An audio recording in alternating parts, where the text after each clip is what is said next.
ლევან ყაბეიშვილზე მინდა უბრალოდ ერთი განცხადება გავაკეთო და ზოგადად რა პრობლემებს ვაწყდებით ამასთან მიმართებაში. მე კიდევ ერთხელ მინდა ვთქვა, რომ პოსტით დავწერე ამასთან დაკავშირებით, რომ შეიძლება ჩემი მისდამი პიროვნული და პოლიტიკური გემოვნების თანხმედრის არარსებობის მიუხედავად დღეს ლევანი რასაც აკეთებს, ხო, ანუ ეს ერთგვარ გამოღვიძებას გავს პოლიტიკურ ოპოზიციურ სპექტრში. ამის გამო ძალიან დიდი ბულინგის და შეურაცხყოფების სამიზნე გავხდი. იმიტომ რომ ჩვენი საზოგადოების, ანუ არაქართული ოცნების ამორჩეველი საზოგადოების პრობლემა დღეს რაც არის ის, რომ ჩვენ ერთმანეთის მიმართ უფრო მეტ აგრესიას ვავლენ და კრიტიკას, ვიდრე ზოგადად ვახდენთ პრობლემის იდენტიფიცირებას. რა განცხადებებიც გააკეთა ყაბეიშვილმა, ანუ აქ გულისხმობ ზოგადად ოცნების წინსწრებად გაკეთებული განცხადებები ყველა გამართა და ეხლა არ ვიცი ყაბეიშვილი საიდან იღებს ამ ინფორმაციას, მაგრამ ფაქტი არის, რომ ოცნების მაღალ რგოლში მიმდინარეობს ზრღვევის პროცესი. ხო, თავად ოცნების მაღალ ჩინოსნებმა დაადასტურეს ბატონო ირაკლი, რომ ყოფილ მაღალ თანაგუნდელებს გააქვთ ეს ინფორმაცია. იცით რა არის, ამაში მე გასაკვირს ვერაფერს ვერ ხედავ, რომ დაუშვათ თვითონ ოცნების შიგნით გუნდიდან ადამიანებს აქვთ პროტესტი. რაიმე გეგმა არსებობს, გეგმამდე, მაგალითად, ხო? ხო, მაგალითად სპეცრაზმელებს რა გეგმად შესთავაზა ისევ ყაბეიშვილმა, ამას მოყვა შემდეგ კრიტიკა, ხო? იცით რა არის, კი ბატონო, ანუ თუნდაც ეს ვარიანტი დავტოვოთ. ამას მოყვა ძალიან დიდი კრიტიკა.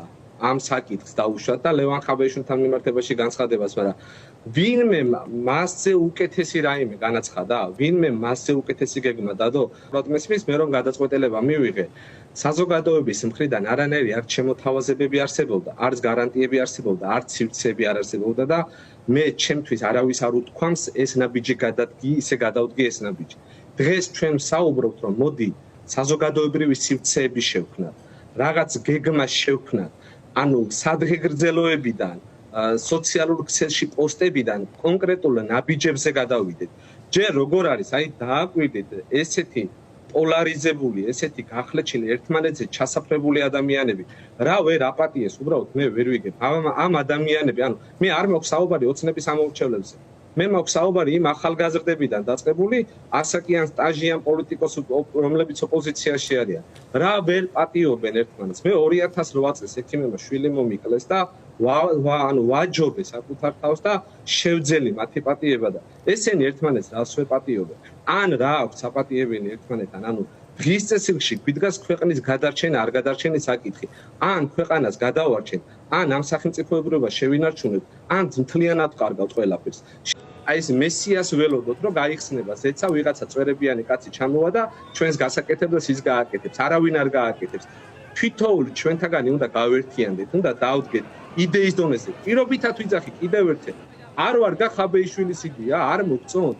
აბა მაჩვენეთ სხვა პოლიტიკური ოპოზიციური სპექტრი, რომელმაც წამოჭრა დაუშვათ იდეა უფრო უკეთესი, უფრო დახვეწილი. ან შესთავაზა, რომ მოდი ლევან დავსხდეთ და ეს იდეა განვიხილოთ და ამ იდეის ირგვლივ ჩავრთოთ პროფესიონალები, დარგი სპეციალისტები, საზოგადოებრივი ჯგუფები, საზოგადოებისთვის ცნობილი ადამიანები, ხელოვანები იქნებიან ეს თუ ჩვეულებრივი ნებისმიერი მოქალაქეები.